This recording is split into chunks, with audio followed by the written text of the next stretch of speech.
રાધે રાધે મિત્રો, જો તમારે તમારા મોબાઈલની મદદથી તમારા પીએફના રૂપિયા જોવા હોય તો કઈ રીતે તમે જોઈ શકો એની સ્ટેપ બાય સ્ટેપ પ્રોસેસ આ વિડીયોમાં હું તમને જણાવવાનો છું અને પછી પીએફના રૂપિયા ઉપાડવાની પ્રોસેસ જણાવવાનો છું. એટલે સૌથી પહેલાં તો તમારે તમારા મોબાઈલમાં કોઈપણ એક બ્રાઉઝર જેમ કે ક્રોમ બ્રાઉઝર અથવા તો ફાયરફોક્સનું બ્રાઉઝર ઓપન કરી અને એમાં પીએફ પાસબુક ટાઈપ કરી અને સર્ચ કરી લેવાનું અને પછી આ પહેલી વેબસાઇટ ઉપર ક્લિક કરી લેવાનું અને પછી એમાં સૌથી પહેલાં તો તમારે તમારો 12 આંકડાનો યુએએન નંબર એન્ટર કરી લેવાનો.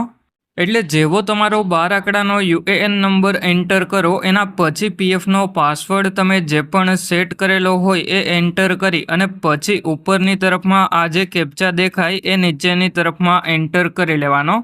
અને હવે જો તમને કેપ્ચા સમજાતો ના હોય તો રિફ્રેશ બટન ઉપર ક્લિક કરી અને કેપ્ચાને રિફ્રેશ કરી લેવાનો. અત્યારે આપણે યુએએન નંબર અને પીએફનો પાસવર્ડ એન્ટર કરી અને સાઇન ઇન ઉપર ક્લિક કરી લઈએ.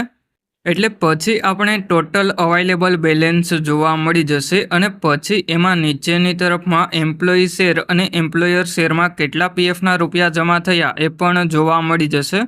અને એમ્પ્લોયી શેરમાં તમારા પગારમાંથી કપાઈને પીએફ જમા થતું હોય અને એમ્પ્લોયર શેરમાં તમારી કંપની પીએફ જમા કરતી હોય.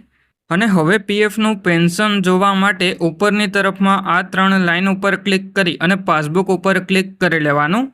એટલે જેવા પાસબુક ઉપર ક્લિક કરો એના પછી સિલેક્ટ મેમ્બર આઈડીની બાજુમાં એક વખત ક્લિક કરી અને જે પણ કંપનીના પીએફના રૂપિયા જોવાના હોય એ કંપની સિલેક્ટ કરી લેવાની.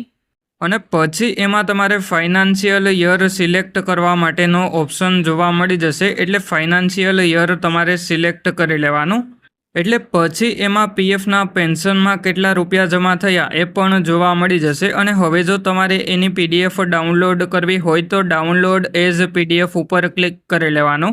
એટલે હવે હું ફાઇનાન્શિયલ યર ચેન્જ કરી લઉં એટલે આપણે જે પીએફના રૂપિયા ટ્રાન્સફર કરેલા હતા એ પણ જોવા મળી જશે. અને હવે તમારે પીએફના રૂપિયા ઉપાડવા માટે epfo.gov.in ટાઈપ કરી અને સર્ચ કરી લેવાનું. એટલે પછી ઈપીએફઓની ઓફિશિયલ વેબસાઇટ તમારા મોબાઈલમાં ઓપન થઈ જશે અને આ વેબસાઇટની લિંક તમને વિડીયોના ડિસ્ક્રિપ્શનમાં પણ જોવા મળી જશે. એટલે હવે તમારે વેબસાઇટમાં નીચેની તરફમાં સ્ક્રોલ ડાઉન કરી લેવાનું અને પછી એમાં વિડ્રો પીએફમાં એપ્લાય નાવ ઉપર ક્લિક કરી લેવાનું. અને પછી ઉપરની તરફમાં આ 3 ડોટ ઉપર ક્લિક કરી અને ડેસ્કટોપ સાઇટ ઓન કરી લેવાની. એટલે પછી તમને એલર્ટ જોવા મળી જશે. એને આ સિમ્બોલ ઉપર ક્લિક કરી અને બેક કરી લેવાનું છે. અને પછી સૌથી પહેલાં તો તમારે તમારો 12 આંકડાનો યુએએન નંબર તમારી પગારની સ્લિપમાંથી જોઈ અને એન્ટર કરી લેવાનો. અને તમે તમારા આધાર કાર્ડની મદદથી ઓનલાઈન તમારો યુએએન નંબર જાણી શકો. એટલે હવે પીએફનો પાસવર્ડ તમે જે પણ સેટ કરેલો હોય એ એન્ટર કરી લેવાનો અને પછી એમાં નીચેની તરફમાં સાઇન ઇન ઉપર ક્લિક કરી લેવાનું. અને જો તમને પીએફનો પાસવર્ડ ભૂલાઈ ગયો હોય તો ફરગટ પાસવર્ડ ઉપર ક્લિક કરી અને પીએફનો પાસવર્ડ તમારે બદલાવી લેવાનો.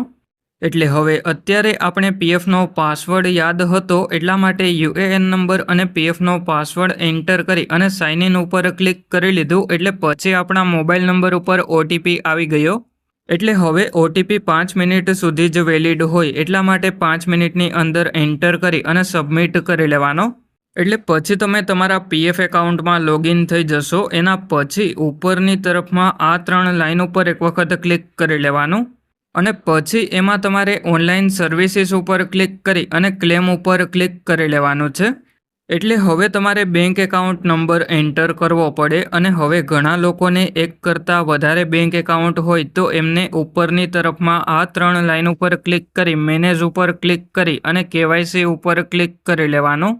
એટલે પછી તમે જે પણ બેંકની કેવાયસી પીએફ એકાઉન્ટમાં કરેલી હોય એ બેંક એકાઉન્ટ નંબર તમને જોવા મળી જશે.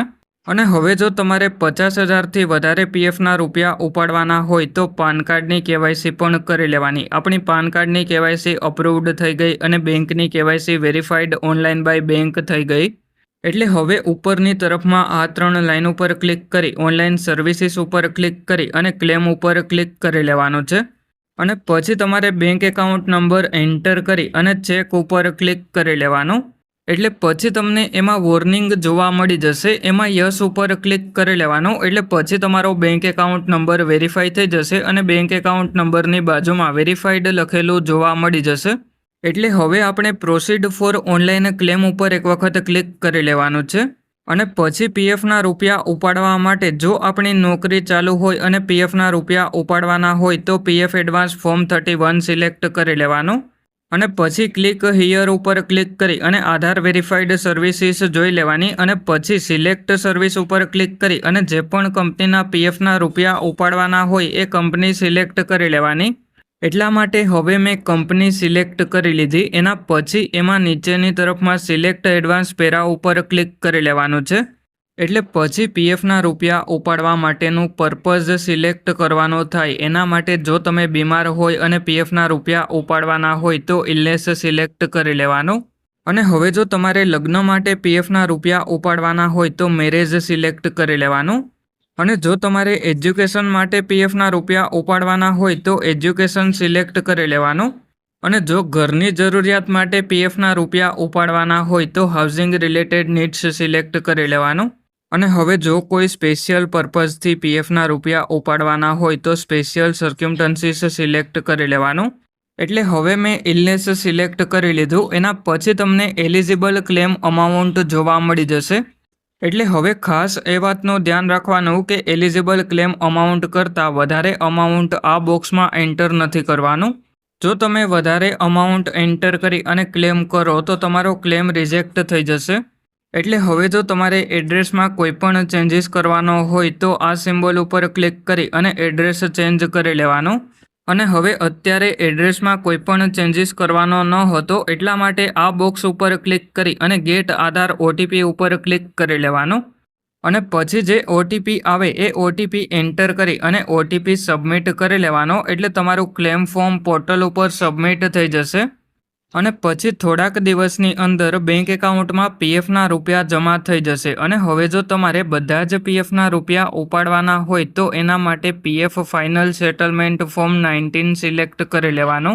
એટલા માટે હવે મેં PF final settlement form 19 select કરી લીધું. એના પછી એમાં તમારે ખાસ એ વાતનું ધ્યાન રાખવાનું કે જો તમારી સર્વિસ 5 વર્ષથી ઓછી હોય અને 50,000થી વધારે પીએફના રૂપિયા ઉપાડવાના હોય તો તમારે ફોર્મ 121 અપલોડ કરવું પડે. અને હવે અત્યારે આપણે 50,000થી ઓછા પીએફના રૂપિયા થાય એટલા માટે ફોર્મ 121 અપલોડ નહીં કરવું પડે. એટલે હવે આ સિમ્બોલ ઉપર ક્લિક કરી અને એડ્રેસમાં જો કોઈ ચેન્જીસ કરવાનો હોય તો એડ્રેસ ચેન્જ કરી લેવાનું. અને એડ્રેસમાં તમે કોઈ પણ એડ્રેસ એન્ટર કરી શકો. એટલે હવે આ બોક્સ ઉપર ક્લિક કરી લેવાનું. અને પછી ગેટ આધાર ઓટીપી ઉપર ક્લિક કરી અને જે પણ ઓટીપી આવે એ ઓટીપી એન્ટર કરી અને સબમિટ કરી લેવાનો. અને હવે જો તમારે પીએફનું પેન્શન ઉપાડવાનું હોય તો એના માટે pension withdrawal benefit form 10C select કરી લેવાનું. એટલે પછી તમને તમારું એડ્રેસ જોવા મળી જશે. એમાં જો કોઈ ચેન્જીસ કરવાનો હોય તો આ સિમ્બોલ ઉપર ક્લિક કરી અને એડ્રેસ ચેન્જ કરી લેવાનું. અને પછી તમારે નીચેની તરફમાં સ્ક્રોલ ડાઉન કરી લેવાનું. એટલે પછી તમે જે પણ ડેટ ઓફ એક્ઝિટ અપડેટ કરેલી હોય એ ડેટ ઓફ એક્ઝિટ તમને જોવા મળી જશે. અને હવે જો તમારે ડેટ ઓફ એક્ઝિટ અપડેટ કરવી હોય તો ઉપરની તરફમાં આ 3 લાઇન ઉપર એક વખત ક્લિક કરી લેવાનું. અને પછી એમાં મેનેજ ઉપર ક્લિક કરી અને માર્ક એક્ઝિટ ઉપર ક્લિક કરી લેવાનું. અને પછી ડેટ ઓફ એક્ઝિટ અપડેટ કરી લેવાની. એટલે હવે આપણી ડેટ ઓફ એક્ઝિટ અપડેટ થઈ ગઈ. એટલા માટે હવે નીચેની તરફમાં સ્ક્રોલ ડાઉન કરી અને પછી આ બોક્સ ઉપર ક્લિક કરી લઈએ. અને પછી એમાં ગેટ આધાર ઓટીપી ઉપર ક્લિક કરી લઈએ. એટલે પછી જે પણ ઓટીપી આવે એ ઓટીપી એન્ટર કરી અને સબમિટ કરી લઈએ. અને હવે ક્લેમનું સ્ટેટસ જોવા માટે ઉપરની તરફમાં આ 3 લાઇન ઉપર ક્લિક કરી ઓનલાઈન સર્વિસીસ ઉપર ક્લિક કરી અને ટ્રેક ક્લેમ સ્ટેટસ ઉપર ક્લિક કરી લેવાનું. એટલે આ રીતે તમે તમારા મોબાઈલની મદદથી તમારા પીએફના રૂપિયા જોઈ શકો અને ઉપાડી શકો. એટલે હવે જો કોઈ તમારા મિત્રનું પીએફ એકાઉન્ટ હોય તો એમને પણ આ વિડીયો શેર કરી દેજો જેથી કરીને એમને પણ મદદ મળે. અને હવે જો તમારે તમારું પીએફનું કોઈ પણ કામ મારી પાસે કરાવવું હોય તો મારું જે વોટ્સએપનું ગ્રુપ બનાવેલું છે એની લિંક આ વિડીયોના ડિસ્ક્રિપ્શનમાં જોવા મળી જશે. ત્યાંથી તમે લિંક ઉપર ક્લિક કરી અને ગ્રુપ જોઈન કરી લેજો.